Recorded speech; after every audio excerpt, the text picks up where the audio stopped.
Hey there, it's Dr. Ashley Southard here for a new episode of WeighOut Wednesday. I'm coming to you from Scottsdale, Arizona. I'm the site director and clinical therapist at a New Beginning Outpatient Treatment Center and the co-founder and program director of the Healthy Way Out Emotional and Binge Eating Weight Loss Program. Now, this month, I am dedicating all of the episodes to talking about a very important issue that oftentimes is not discussed when we're talking about binge eating disorder. And that is the connection between binge eating and childhood sexual abuse. And today I want to draw an even deeper connection between binge eating disorder, childhood sexual abuse, and intimacy in adulthood. Now, obviously, today's episode has some mature content, so please make sure that if there are any little ears around that they cannot hear what we're talking about, and please also ensure that you have the emotional support in place that you need to be able to effectively navigate through this material. So let's talk about intimacy. There's a lot of different types of intimacy that we have in our adult relationships. We have emotional intimacy, physical intimacy, and sexual intimacy. Now, emotional intimacy is that emotional closeness or psychological closeness that you feel with other people with whom you share very vulnerable things about yourself that you don't share with most everyone. So these are going to be those relationships where you share things like secrets or just things about yourself that you don't really tell a lot of other people. These are those like best friendships or the people who know the most about you. Physical intimacy is both sexual and non-sexual in nature. So sexual physical intimacy is obviously where you are having a consensual, healthy, sexually intimate relationship where you are sharing your body in a sexual way with another human being. Non-sexual physical intimacy is where you are sharing physical touch that is non-sexual in nature. So this could be things like hand holding, massages, sitting close to each other, hugs, physical contact like that. That could be appropriate in a lot of different relationships. And also sharing space. So this could be living with someone. This could be being really close and in a small space with a person. But any kind of non-sexual physical contact would be considered physical intimacy.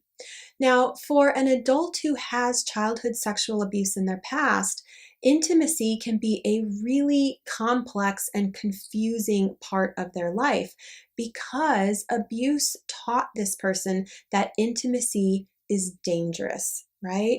And so their perception of being close with other human beings is really distorted and skewed because of the abuse that they went through as a young person. Now, sexual abuse can really distort your ability to have emotional intimacy because you really learn from the abuse that you don't know who to trust. So if you're a survivor of abuse, it's really, really normal to have trust issues. You're not really sure if people are who they say they are. As I mentioned in a previous episode, most childhood sexual abuse is perpetrated by people who the child knows and trusts. And this really messes with the child's head because then they don't really know who they can trust because they thought they could trust this person, but then this person did something really bad to them. They also learn that if you get close to people, they can manipulate you. They can do things to you to leave you feeling a certain way, or they can get you to do things that you don't want to be doing. So again, allowing people to be close to you in an emotional and psychological way can feel incredibly threatening if you have unresolved sexual abuse in your past. And lastly, sexual abuse also really confuses the issue of love for adults. What is love? Again, perpetrators tend to be people that the child, quote unquote, loves. And so if they love them, then is this really dysfunctional sexual intimacy a part of love? So it can leave a lot of question marks for this adult about emotional intimacy and can certainly leave them feeling as though it's not worth it to let people in and let them get close because they're just going to hurt you, they're going to manipulate you, and you really can't trust them. Now, from a physical intimacy perspective, obviously sexual abuse can really affect that as well. Certainly with the issue of boundaries and personal space. What a child of abuse learns is that there really are no boundaries in the physical space, that perpetrators can come in and violate those boundaries whenever and however they want. And so, what we tend to find is that survivors of abuse can feel very unsettled in their physical space, especially if there are people around. They just feel as though they're never quite safe. They can never really relax or settle down because at any moment, somebody can come in and violate that physical space and manipulate them and hurt them. And then lastly, it's just a no-brainer that sexual abuse can really alter an adult's ability to have healthy sexual intimacy with another person. As a child, the abuse gets so tangled up with that closeness, and the child learns that sexual intimacy is painful, that it's non-consensual, that it's really just about making the other person happy, that it's scary. And so this becomes a very uncomfortable situation for the child and then for the adult. And oftentimes we find then that the adult survivor really has a very distorted relationship with sexual intimacy, which we're going to talk about.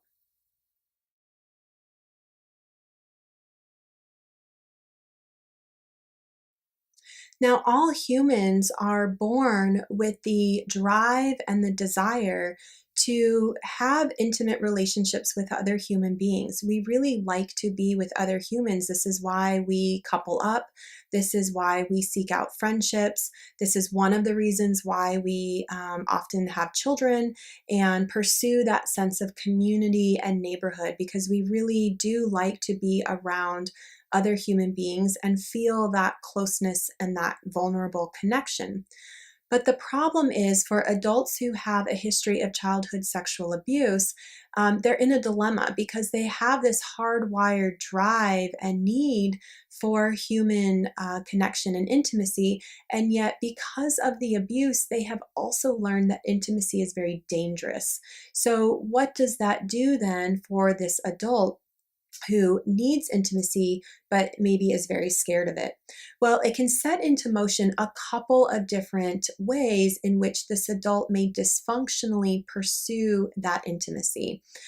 So, the first one is we could see a pursuit of emotionally disconnected sex, where there is the pursuit of physical sexual intimacy without the emotional intimacy. So, this could look like things like one night stands or flings, engaging with a married person, having friends with benefits, any type of sexual relationship where it's really focused on the physical sexual intimacy and there's little to no emotional connection with the other human being.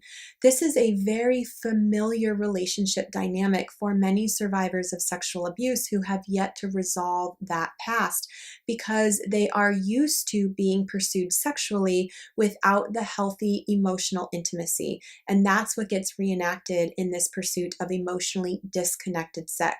In fact, to feel emotions in the context of this sexual relationship would probably be quite triggering for this adult. Another way in which we will see this dilemma play out, for in which the adult is needing and wanting intimacy, but also feeling scared of it, is they may pursue dissociated sex with their partner. So we often see many adults who have a history of childhood sexual abuse go on to establish very loving relationships with partners, but there may be a dynamic in their sexual relationship where they're not able to engage in an intimate, vulnerable way. So they may show up sexually where they are willing to participate in the act of sex, but they're not emotionally present. So I'll oftentimes hear adults say, I just want to get it over with. I'm there to kind of make my partner happy, give them what they want, but in my mind, I'm somewhere else. I'm planning my grocery list or I'm thinking about what I'm going to do tomorrow. I'm not present in the moment. Um, and so then there's this pursuit of emotional intimacy, but it's really disconnected from the physical sexual aspect of the relationship. Another way that we'll see this play out is the opposite, which is pursuing an emotional relationship without the sex. So there's that emotional intimacy where you have a lot of deep emotional, vulnerable connection, but there's no physical or sexual contact. So this could be a person who has a lot of friends, but never has any partners. Okay.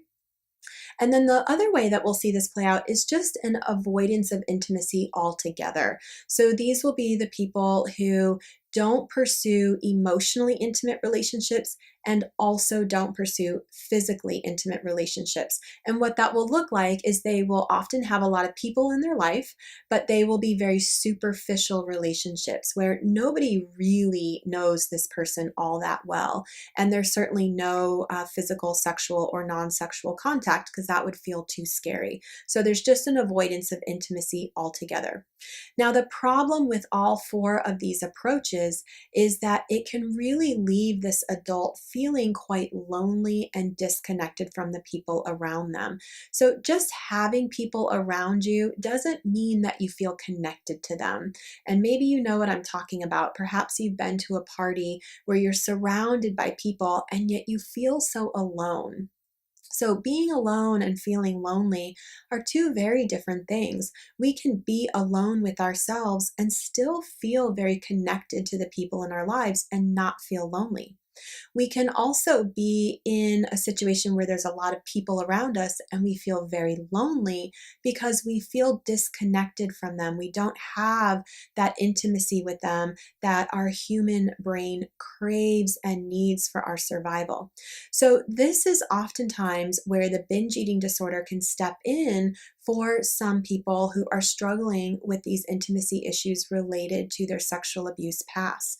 And the binge eating disorder can then serve as a mechanism or a coping skill for dealing with all of the pain that comes with this isolation and loneliness and disconnection. A lot of the people that I work with will say that they are most likely to binge when they feel very alone and lonely. So this could be at the end of a day, at nighttime, when things are quiet, when they're alone, and they just feel so lacking in intimacy with other human beings. And so they turn to the food for a couple of different reasons. They almost have a relationship with the food where they feel like the food is there for them. The food will listen to them and soothe and support them. But they also turn to the food as a way to kind of get away from all of the distressing emotions that are bubbling up inside.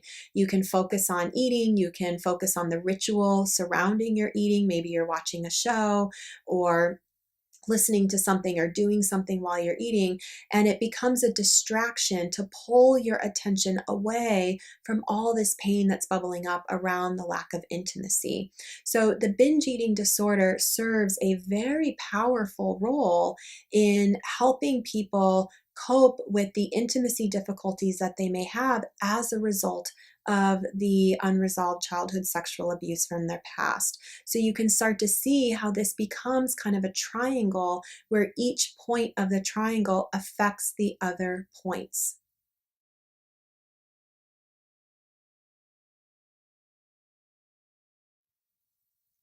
So, what do you do if you are resonating with this information and finding yourself struggling with emotional, physical, and or sexual intimacy in your own relationships, and then maybe also turning to food as a way to cope with that? What do you do with that? Well, the very first thing I would recommend is get into therapy if you haven't already. These are the very issues that therapists are very skilled at helping people work through. And I always recommend that in situations like this, you want to find a therapist who specializes in both childhood sexual abuse and binge eating disorder because you want to really understand both of those issues and how they feed into the intimacy struggles that you may be having as an adult. Now, there's a lot of different types of therapy. One type is individual therapy, where you're meeting with a therapist one-on-one for those sessions. And that is fantastic. And I definitely recommend that if you haven't started that already. The other wonderful therapeutic aspect that I would suggest is looking into group therapy, because it is in a group therapy where you can actually work on these very issues of intimacy. And I'm not talking about the group therapy where you sit around and um, the leader, runs workshops and provides skills, and you just kind of sit there and passively receive that information. What I'm talking about is the type of therapy or group therapy that we call interpersonal process therapy, where everyone is showing up in the group and it's the same people every week. So you are starting to form those deeper, emotionally intimate relationships with each other. And then the therapist is facilitating conversations amongst the group members that are therapeutic in nature, but that are also very emotionally deep, and providing all of you in the group an opportunity to risk to be vulnerable and to share vulnerable aspects of yourselves with the group, and then allow yourself to be received in an emotionally healthy way through the facilitation of the therapist. This is an incredibly powerful way to repair a lot of the intimacy issues that you may have developed inside of yourself in response to childhood sexual abuse experiences. So look for an interpersonal therapy process group. And that's just a lot of jargon for a group that works with each other in an interpersonal way to process a lot of the issues that come up in that intimacy. If you're curious what I'm talking about, head over to our website, thehealthyweighOut.com.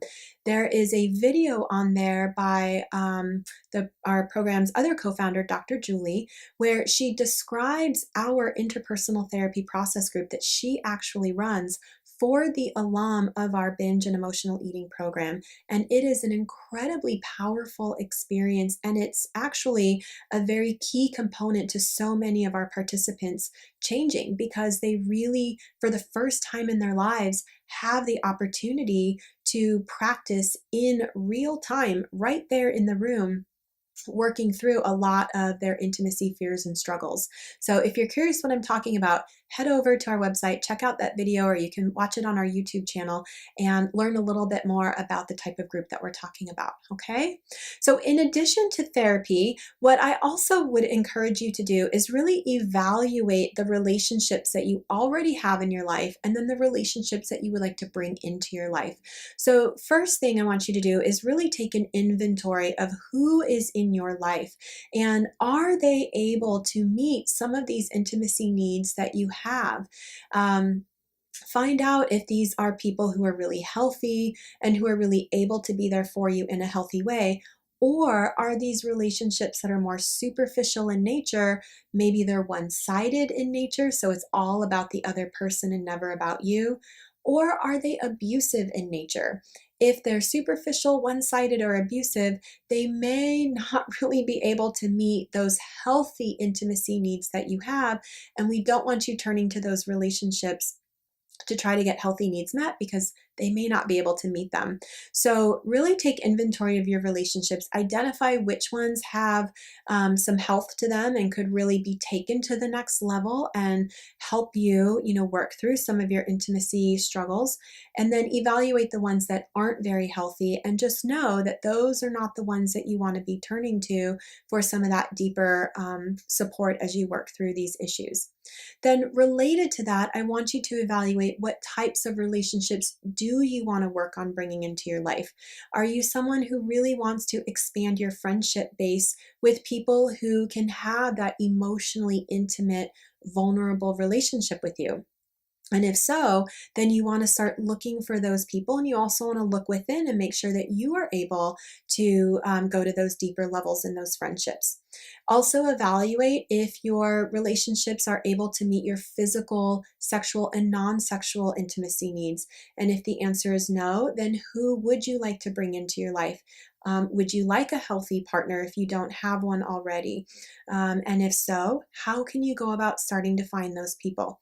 These are all issues that I would really encourage you to bring into your therapy and have your therapist help you start to tease out all of the thoughts and emotions that you have around intimacy and find out which ones are rooted in the unresolved sexual abuse and get those cleaned up, and which ones are healthy that can really steer you in healthy directions as you bring healthy people into your life. Okay, so treat yourself to therapy. You're going to hear me say that over and over and over again because just wonderful change can come from that process.